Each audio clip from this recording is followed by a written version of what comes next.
What's going on, guys? Welcome to another Jeep movie review. It is Monday, February 13th, and I just got out of a private screening for Ant-Man and the Wasp Quantumania. So we're going to go into a little bit of a reaction first, like I usually do, and then obviously I save the spoilers for last, and I will give you ample time and notice before I get into those spoilers. Obviously, when I start talking about the movie and, my reaction, there might be some mild spoilers, but I'm not going to give anything huge away in the very beginning. So if you don't mind mild spoilers, there's a possibility of mild spoilers because I get a little excited when I talk about these movies. But big spoilers, I'll make sure I don't divulge anything until I make that known. So anyways, let's get started. So I liked this movie better than the second, but I feel like I like the first one more. There's just something about the first Ant-Man movie that was just, it was just a lot of fun. We watched it the other night and I just remember sitting there saying, this is just, it's a ton of fun. Paul Rudd's great. And it was just very well done. The second one kind of just, I liked it when I first saw it and I thought it was hysterical. And then I watched it again. I'm like, oh no, that's not that good. This one is just weird. But not in a bad way. It's definitely my second favorite out of the Ant-Man trilogy that we now have. This is just different than anything Marvel's done. It kind of has some Thor Love and Thunder vibes with the otherworldly things that we see in that movie, but this is just completely different. We're talking about quantum realm different, and I don't think it's bad different. It's weird, it's fun, it's wild, and it just definitely pushes the boundaries of what Marvel's done. I thought overall it's a decent start to phase 5. I cannot wait to see what this brings without going into any other detail. But Jonathan Majors, fantastic. Paul Rudd and Jonathan, I love anything Paul Rudd's in. He's just fantastic all the way around. But Jonathan Majors in this movie as Kang the Conqueror is just menacing. And he gives Thanos a run for his money for me.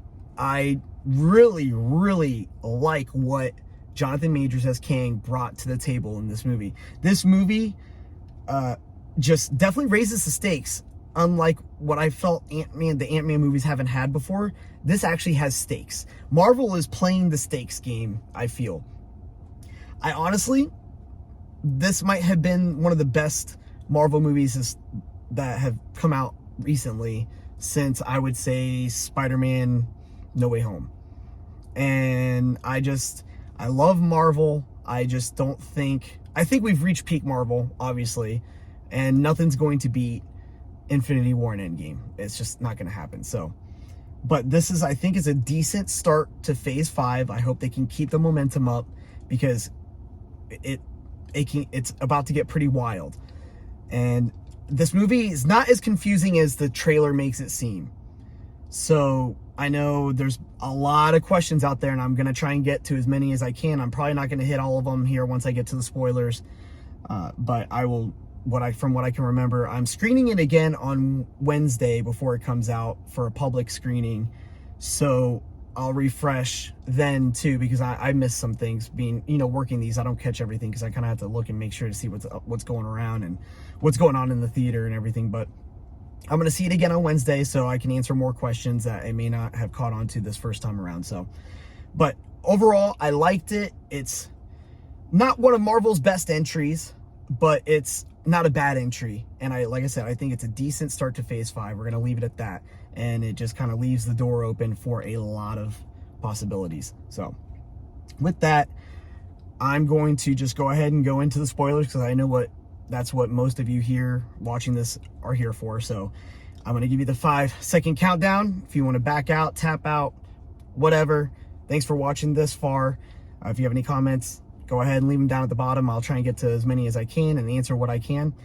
If you ask, obviously, if there's questions asked that are in this video and answered in this video, I'm not going to answer on the comments. So here's the countdown. 5, 4, 3, 2, 1. Spoiler alert.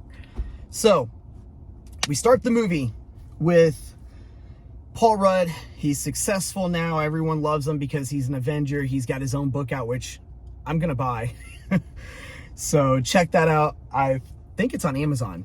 And so I thought that was pretty funny. He's just living normal life. Him and Hope and his daughter, Cassie, just, living the life.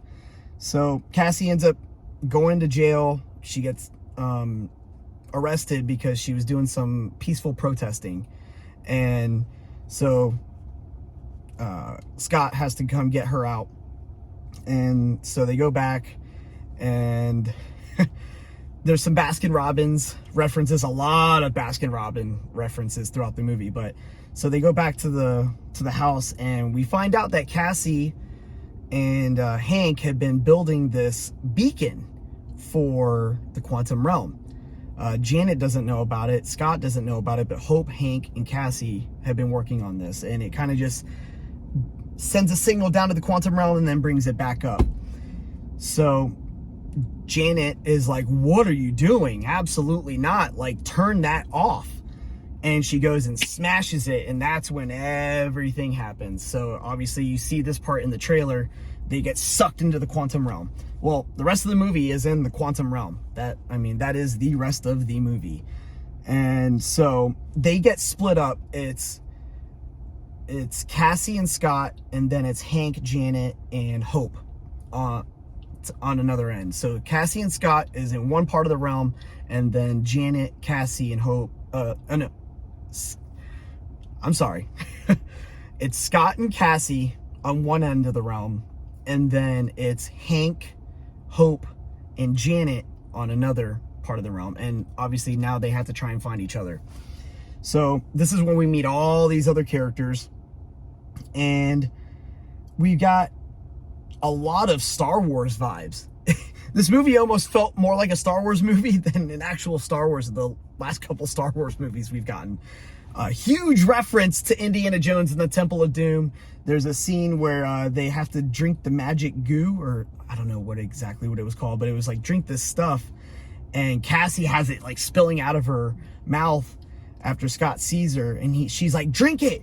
So then they're all holding Scott, like these villagers that we just meet are all holding Scott down, and then you get this little jug thing of this red goo stuff, and they're like, drink it, drink it, drink it.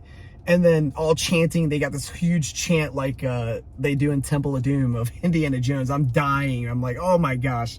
So then he drinks it, but then after they drink it, they all understand what these other villagers are saying, because obviously they have some different language, but this is how they kind of interact and show us how they can understand what they're saying.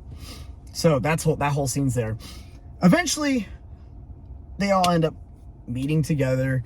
We see Kang at the very beginning of the movie, and then we don't see him again till it felt like maybe a little bit further than halfway through the movie. And so we find out that Kang was exiled. We don't know by who at this point. We just find out that he's exiled because he's destroyed all these other multiverses, and he gets stuck in the quantum realm. Well, obviously he wants to get out. The only way he can get out now is through the PIM particles that Scott and all them have. The reason he's stuck there, though, was because he crashed when he got exiled there.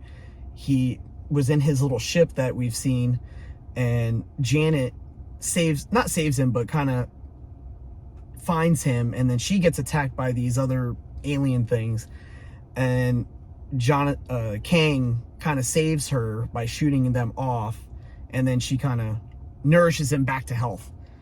And he's very persuasive, very nice and charming, obviously. And his ship is destroyed, and the main thing that runs it actually comes from his mind, and she helps repair it. So as they're putting it all back into the ship, this little orb back into the ship, she touches, I guess, like a neuron link thing on his ship, and it just shows everything that he's done to Janet. And so she sees that he's destroyed everything, what his ulterior motives are, and why he was exiled. Like I said, at this point, we don't know who exiles him. We find out later, though, in the movie. So she backs out and she gets some of the PIM particles and blows up the orb that he has. So he is now again stuck in the realm. And this was all before she got saved in Ant-Man 2, Ant-Man and the Wasp. So this is kind of like a flashback to that and how we find out how this all came to be. So we then we also meet Bill Murray's character Kryler, and he's in the movie for all of, I don't know, 5 minutes. They don't show that he dies, but it looks like he might die. It's off screen. He gets attacked by this big squid-looking thing that they blow up with a PIM particle that makes it grow, and it attacks him. But we find out that, you know, obviously they've had relations before, and it's a funny conversation because Hank is there and Hope is there, and they say a lot of wild things happen. So that's divulged. So, but then at the end of that whole conversation, there's a fight and they break away because Bill Murray's character wanted to take them to Kang. So they break away and then they blow up the squid thing and it grabs Bill Murray's character, and that's all we see of him after that. So it's about we see him maybe 5 to 10 minutes of the movie and he's done. So I know some people are gonna have that question. There's that. So then what else do we have here? We have that. Scott and them, they all meet up. We find out exactly what Kang's doing, and then obviously we've seen the part in the trailer where Kang has Scott and Cassie captive and tells them, if you don't help me, I'm going to kill your daughter, over and over and over again until you tell me to kill you. And so he gives in. And he says, I need you to help me. This is how he wants to know. He needs to go where Janet blew up the orb that he had. He needs to shrink himself down to size to be able to make it smaller again. That's the scene that we see in the trailer where there's like hundreds of thousands of Ant-Mans. And there's a Baskin-Robbins Ant-Man in there that's hilarious. So that whole scene's really, really trippy. But it's just because where he goes to be able to have to do that, you kind of lose yourself, and then you're seeing different possibilities of what could happen all at the same time. So that's about, you know, a 10-15 minute scene where we see a ton of different Ant-Mans and they're all like just going nuts. So it was pretty cool, very trippy. The visual effects were great.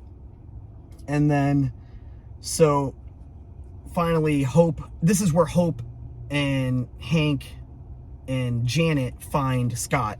Hope helps that whole situation. They get the orb, they shrink it back down to size, and then Kang takes it from Scott, obviously, and then tells him, you know, you're not going to get your daughter back now. So he gets all upset.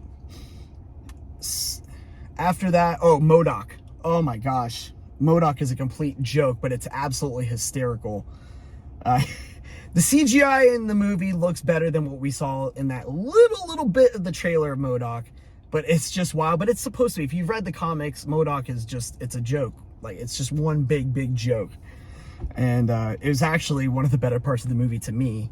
I really liked that character. So I know a lot of people had questions about the 10 rings from Shang-Chi and if it's related to this at all. It is not at all related to Shang-Chi. This movie has no tie-ins to Shang-Chi whatsoever. And the 10 rings, that is the orb. That is a bigger version of the orb that Kang uses to teleport. So obviously there's this big fight at the end. Ant-Man grows bigger than he's ever grown before and comes in and stops them from teleporting or traveling to another dimension or multiverse, whatever. And so they're pretty much at their wits' end. Kang is overpowering them like crazy. And all of a sudden, here comes Hank with all his ants, and they attack Kang and stop him. So then they're up in the tower, and Hope and Hank and Janet get the portal to go back home. They all jump through the portal, except Scott, because Kang comes back. So I read in leaks and spoilers that Scott and Hope get stuck in the quantum realm. That doesn't happen. Almost, they make you think that. But what happens is the portal opens up, Kang tries to get through, but then Hope comes in and stops him from doing that, but then smashes the orb, which closes the portal, and then they fight, and Kang gets, and when the orb smashes, it sucks Kang in, and that's it. He's gone after that for good. Well, for good. We'll get to that in a minute. So then they're like, oh, what do we do now? Then all of a sudden the portal opens back up, and Scott and Hope go back in, and they're back in Earth. So then there's this whole little montage at the end, that kind of like at the beginning of the movie, with Scott kind of walking down the street, seeing how his life is, blah, blah, and he's narrating it. And then all of a sudden he starts having these looming thoughts of Kang. Like, is he really gone? Did we really kill him? And so they keep going back and forth. He's like, no, we'll be fine. So the movie ends with them at a restaurant, and he's celebrating Cassie's birthday, even though it's not her birthday, it's a fake birthday, but he's trying to make up for lost time. So, yay, happy ending. I will say Kang is probably one of the better villains I've seen so far in the MCU. I was very, very impressed, as I said earlier. So, roll credits, mid-credit scene. We see 4 different versions of Kang. One's like forgive me, I've read comics, but I'm not too deep into comics, so I don't know what it is, but one's like a King Tut Kang, one's like a Bionic Kang, and then one's like a Pharaoh Kang. So there's 4 different ones that we see, and they're talking about, oh, so the Exile King has died, and you're just upset because you didn't get to kill him. He's like, well, these people are getting close now to messing with the multiverse that we created. It's time for us to stop them. And the other king goes, well, how many of us did you call? And the other one goes, all of them. And all of a sudden we see this huge arena of hundreds of Kangs. And it was actually a really, really cool credit scene. You're just like, ooh, okay, so now we're hyping up what's to come, because this is going to be insane. So that's that credit scene. That's the mid-credit scene. Then at the very end of the credits, we get another credit scene, and it's what presumably I thought was the first Kang. It's Victor Timely, and he's talking to the audience about either he's at like almost like a circus show. It's set way back in the olden days, and he's talking to the audience about what if we can shape time ourselves, blah blah, all this stuff. And then it zooms out, and then we see Loki and Mobius, Owen Wilson's character from Loki, the show. So obviously it's going to tie into that, because Loki's like, that's him. He's like, how do you know that's him? He's like, he doesn't look that intimidating. He's like, but he is. And then you just see Loki just scared to death, just staring at him. He's like, that's him. And then it says Kang will return. So that's it. Like I said, it's not a strong entry, not the strongest entry in the MCU, but it's not a bad one. I was very happy with what we got. Visual effects were fantastic. I think you guys will enjoy it. I do think it's a movie that needs to be seen in theaters just to get the full visual effects experience. So I did not see it in 3D, but I think this movie might benefit from 3D. I saw it in IMAX, which was fantastic. I'm not a big 3D guy. Like I said, Avatar was great in 3D, but I don't think this needs to be seen in 3D. Dolby or IMAX would be the way to see this movie. But I do feel that it's fair that you should see this one in theaters just because of the visual effects. They definitely were pretty impressive. Lots of CGI. I got a feeling we're just not going to escape that in the MCU. It's not like the older movies where, yes, there's CGI in it, but it didn't heavily rely on it. But now we're talking about Quantum Realm. It's going to be there, and there's a lot of it. But definitely worth seeing. The studio did a great job with the visual effects. So it was very, very impressive, stunning to watch on the screen. So check it out. Like I said, I will answer any comments or questions that you guys might have if I can, if they weren't already addressed in this video. So, because I keep getting questions that I know I've gone over in these videos. So obviously they're not watching it. So, but yeah. So answer any questions, comments you guys might have. Like I said, I'm going to see it again in 2 days on the 15th. And so that'll kind of refresh me. So if I don't answer right away, I will get back once I see it, because I just don't know the answer at that moment. So thanks again for watching, guys. I hope you enjoyed this, and I'll have plenty more reviews and spoilers and unboxings. I actually just ordered something pretty cool that you guys might like. So once that comes in, I will definitely be unboxing that. Can't wait to show you guys, and I hope it looks just as good as it did in the pictures from what I ordered. So stay tuned for that. Like I said, thanks again for watching. Hit that like button, hit that follow button, hit that subscribe button. Leave me some comments, and I will get back to you guys. Thanks again for watching. I hope you all have a great night. Stay safe. See ya. Wait. I almost forgot the best part of the movie. MODOK. Oh my gosh. He's fantastic. He's an absolute joke, like I said earlier. But unfortunately, he dies at the end of the movie, saving Ant-Man, Scott, Cassie, and all of them. He has a change of heart after Cassie tells him not to be a D word. I gotta keep this family friendly. So D, 4-letter word, and it's on an appendage on a male. So, but he is fantastic in the movie too. But he dies at the end, and he's like, oh, well, at least I'm going to die an Avenger. And Scott and everybody look at each other like, yeah, sure. And he's coughing up all this nasty stuff. But MODOK is an absolute riot. So definitely, I was more impressed with that, because when I saw it in the trailer, I was like, oh, what is that? I'll be the first one to admit I was hating on that hard. But it looks much better in the movie, to me, I thought, at least, because we did just get like a very millisecond clip of that. So they do a pretty good job with it. But like I said, I've read comics with him in it, and I think he's portrayed pretty fairly with that. And just the way he comes off is just absolutely hilarious. But he does die by having a change of heart and saving them and helping them out. But Kang ultimately kills him.